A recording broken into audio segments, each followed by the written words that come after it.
George Orwell dijo una palabra muy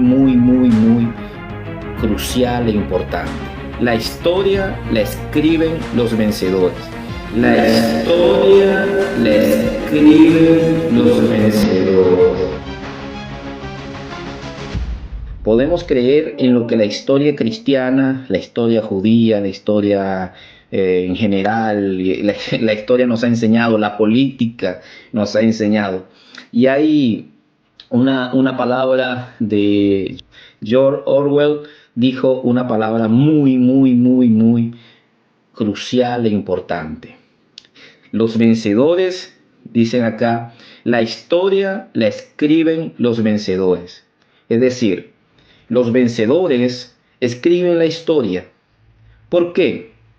Porque cuando una nación conquista, cuando una nación domina a otra, son ellos los que escriben, los que comienzan a escribir, los que comienzan a establecer la historia. Comienzan a hacer un patrón histórico, una cronología conforme a sus beneficios, conforme a lo que ellos les conviene y lo que ellos creen que deberían escribir para que la plebe, para que las personas de la plebe, las personas pobres, las personas del vulgo, escuchen.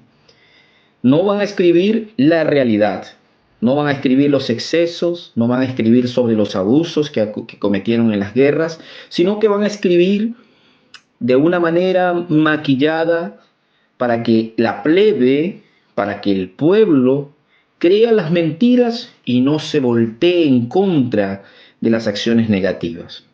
Cada día que pasa, cada momento que pasa, se hace más difícil para estos sistemas hablar sus mentiras y establecer sus mentiras, o hacer que la plebe, o hacer que el vulgo crea en lo que ellos dicen.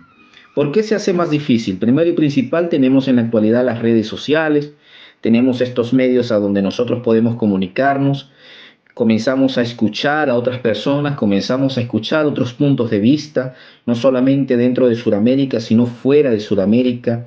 Podemos comenzar a analizar un punto de vista más allá del que simplemente se nos introdujo en la mente. Fíjense que hemos hablado en clases anteriores acerca de rompiendo los paradigmas. La importancia de romper los paradigmas.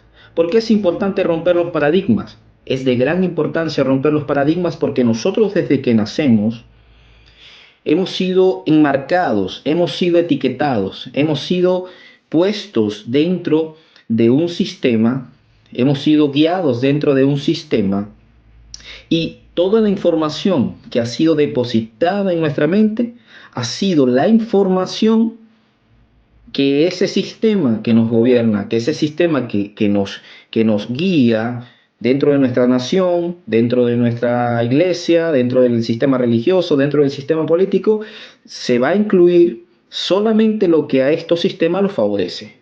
Pero no se van a incluir esas verdades abiertamente, tal como fueron, como sucedieron, porque les afectaría grandemente. Vemos el caso de la guerra de Vietnam.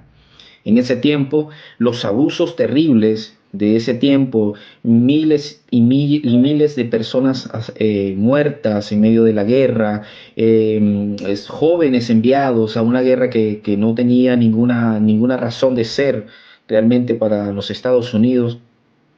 Y la gente comenzó a darse cuenta. Hubo un avivar de conciencia, un reavivar de la conciencia, un reavivar espiritual dentro de la sociedad, y comenzaron a protestar en contra de lo que estaba sucediendo en ese momento. Hay algo que encontré en un sitio que se llama sitio ABC Opinión, me llamó mucho la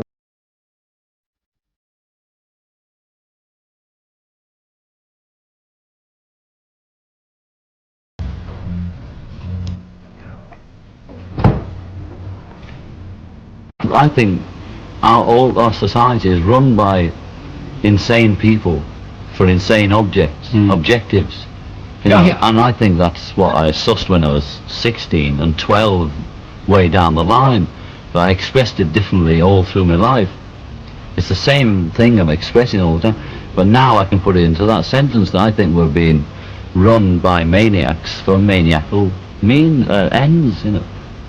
If anybody can put on paper what our government and the American government, etc., and the Russian, Chinese, what they are actually trying to do, you know, and what they think they're doing, I'd be very pleased to know what they think they're doing. I think they're all insane, you know, but I'm liable to be put away as insane for expressing that. You know, that's what's insane about it.